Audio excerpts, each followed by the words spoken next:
আমেরিকায় কি ভাঙতে চলেছে দ্বিমেরু রাজনীতির চেনা ছক?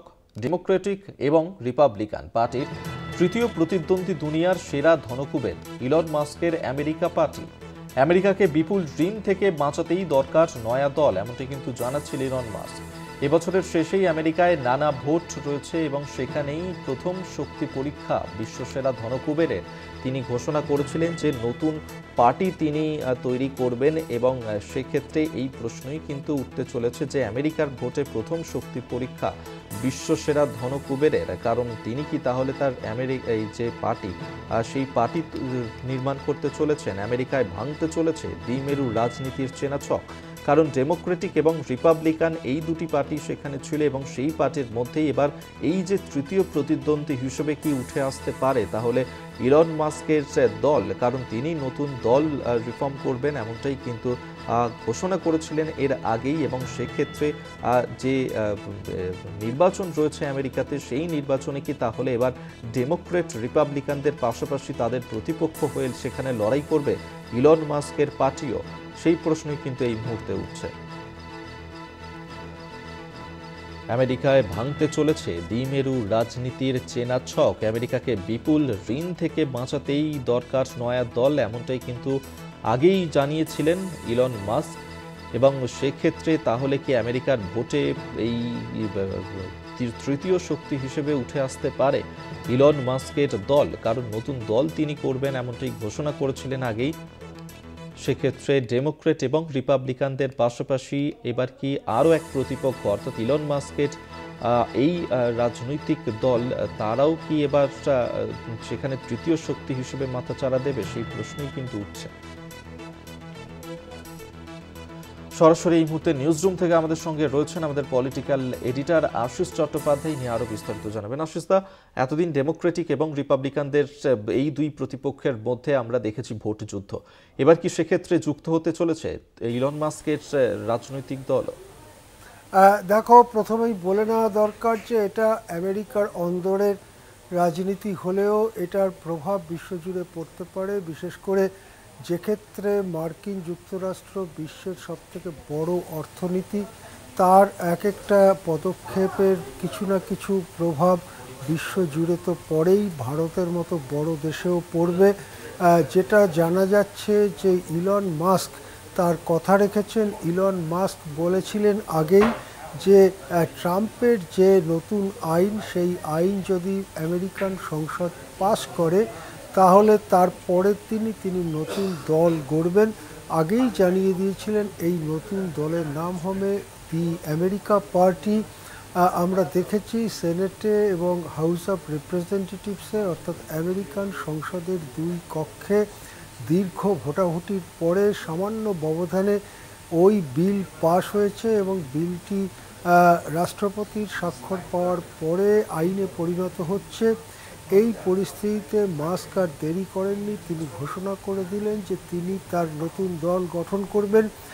তিনি বলেছেন যে ডেমোক্র্যাট আর রিপাবলিকান এই যে দুই দলের আসলে একই রকম নীতি নিয়ে চলা, তার পরিবর্তে তিনি বিকল্প নীতি নিয়ে আসবেন।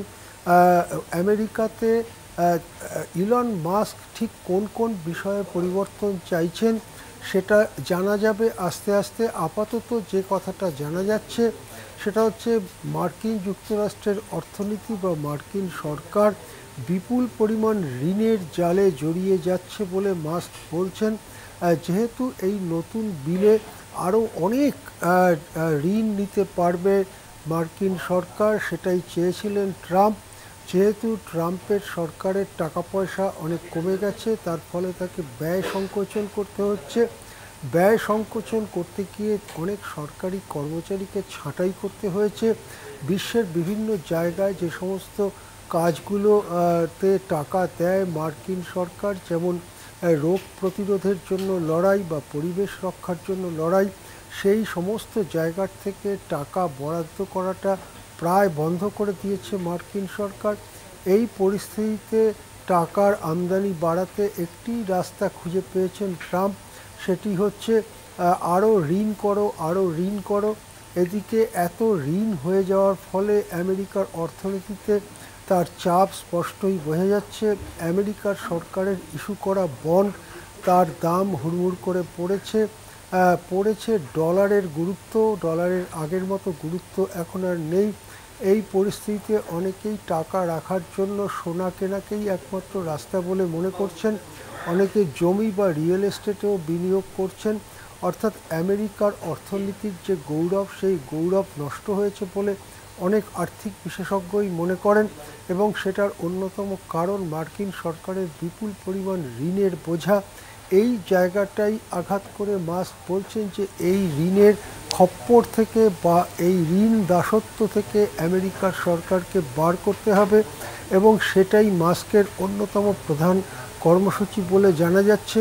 কিন্তু মাস্ক আমেরিকার সাধারণ মানুষের জন্য কি প্রতিশ্রুতি দিচ্ছেন, আমেরিকার অর্থনীতির অগ্রগতির জন্য কোন পথ দেখাচ্ছেন, সেটা এখনও পরিষ্কার নয়। সেটা তাকে আরও পরিষ্কার করতে হবে। যত দিন যাবে তাকে এ ব্যাপারে আরও কথা বলতে হবে। শুধুমাত্র ঋণের প্রশ্নটাকে সামনে রেখেই একটা পার্টি চলে না, সেটা নিশ্চয়ই বিশ্বের সেরা ধনকুবের ইলন মাস্ক নিজেও বোঝেন। আমেরিকাতে এই দুটি প্রধান দল, ডেমোক্র্যাট এবং রিপাবলিকান ছাড়াও অন্য দল রয়েছে। যেমন একটি দল লিবার্টেরিয়ান পার্টি, আরেকটি দল গ্রিন পার্টি। এরাও বিভিন্ন সময় নির্বাচনে অংশগ্রহণ করে, কিন্তু তাদের নির্বাচনী সাফল্য খুবই কম।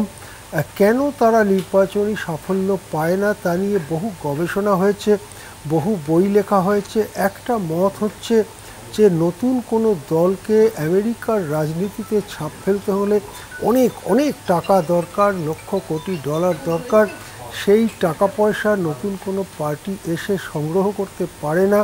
তার ফলে আমেরিকার রাজনীতিতে ছাপ ফেলতে গেলে যে ধরনের প্রচার দরকার, যে ধরনের কার্যকলাপ করা দরকার, সেটা তারা পারে না বলে তারা পার্টি হয়েই থেকে যায়, কিন্তু সফল পার্টি তারা হতে পারে না। এই জায়গাটায় অবশ্য ইলন মাস্কের অসুবিধে না হওয়ারই কথা। তার নিজেরই রয়েছে কুবেরের ভাণ্ডার, তার ওপরে বড়লোক, যেহেতু তিনি বিশাল বড়লোক বা দুনিয়ার সেরা বড়লোক, সুতরাং তাকে কিছু চাঁদা, টাকা পয়সা দেবার ব্যাপারে অন্য লোকও হয়তো এগিয়ে আসবে। কিন্তু আরেকটি ফ্যাক্টরও তুলে ধরা হয়, সেটা হচ্ছে এই যে লিবার্টেরিয়ান পার্টি বা গ্রিন পার্টির মতো অন্য যেসব ছোট